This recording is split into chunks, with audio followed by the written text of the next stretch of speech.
इस वक्त middle east में हालात दिन ब दिन और ज्यादा नाजुक और खतरनाक होते जा रहे हैं। इजराइल और ईरान के बीच जो तनातनी पहले सिर्फ बयानबाजी तक सीमित थी, अब वो धीरे धीरे जंग की दहलीज पर पहुंच रही है। ताजा जानकारी के मुताबिक इजराइल ने अपनी सेना को हाई अलर्ट पर रखा है। इजरायली खुफिया एजेंसियों का ये दावा कि ईरान की 500 से ज्यादा सैनिकों की एक खास टुकड़ी इजराइल की सरहद के पास तैनात हो चुकी है और कभी भी सीमा पार करके जमीनी हमला कर सकती है। इसके साथ ही ये भी दावा किया जा रहा है कि ईरान ने अपनी मिसाइल फैक्ट्रियों में प्रोडक्शन तेज कर दिया है, यहाँ तक कि कुछ जगहों पर 24 घंटे काम चल रहा है। हालांकि ईरान की तरफ से इन बातों की न तो कोई आधिकारिक पुष्टि की गई है और न ही इनकार, मगर ईरानी हुकूमत के करीबी सूत्रों का कहना है कि जो भी गतिविधियां चल रही हैं वो सिर्फ और सिर्फ अपने देश की हिफाजत के लिए हैं। ईरान का साफ कहना है कि पिछले कुछ महीनों में जिस तरह इजराइल ने सीरिया, लेबनान और ईरान के इलाकों में हमले किए, न्यूक्लियर सेंटर्स को टारगेट किया, वो सरासर दहशतगर्दी है और ईरान अब सिर्फ मूक दर्शक बनकर नहीं बैठेगा। दूसरी तरफ इजराइल का कहना है कि उसने ईरान के कई मिसाइल डिपो और न्यूक्लियर प्लांट्स पर सफलतापूर्वक हमले किए हैं, जिससे ईरान के मिसाइल स्टॉक पर असर पड़ा है। लेकिन इजराइल खुद ये भी मानता है कि ईरान के पास अब भी 1000 से ज्यादा बैलिस्टिक मिसाइलें मौजूद हैं, जो सिर्फ इजराइल ही नहीं बल्कि यूरोप के कई बड़े शहरों तक भी हमला करने की ताकत रखती हैं। ये मिसाइलें शॉर्ट, मीडियम और लॉन्ग रेंज की हैं, यानी कुछ मिसाइलें सीधा तेल अवीव तक पहुंच सकती हैं तो कुछ यूरोपियन शहरों तक। अब यहाँ सवाल ये उठता है कि इतनी बड़ी मिसाइल फौज का मकसद क्या है।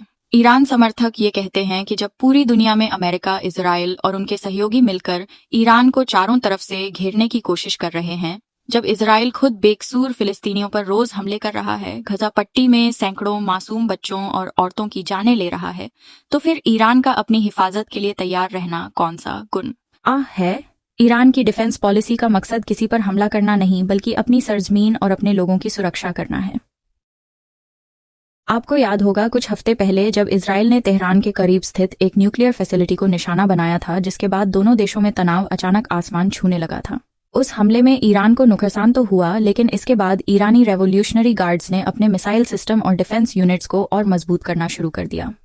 वहीं इजराइल ने भी अमेरिका और दूसरे सहयोगी देशों से मिलकर अपने एयर डिफेंस सिस्टम जैसे कि आयरन डोम और डेविड स्लिंग को एक्टिव कर दिया है। फिलहाल इजरायली शहरों में हाई अलर्ट जारी कर दिया गया है। सरकारी दफ्तरों, स्कूलों और बड़े सार्वजनिक स्थानों पर सख्त सुरक्षा इंतजाम है। वहीं ईरान के भी कई बड़े शहरों में सेना को अलर्ट पर रखा गया है।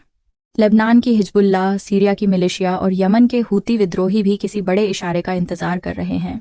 मिडिल ईस्ट में माहौल पूरी तरह से बारूद के ढेर पर बैठा हुआ है, लेकिन इस बीच कई जानकारों का कहना है कि दोनों देशों की जंग छेड़ने की हिम्मत इतनी जल्दी नहीं होगी, क्योंकि दोनों जानते हैं कि अगर सीधी लड़ाई शुरू हुई तो इसका नुकसान पूरी दुनिया को भुगतना पड़ेगा।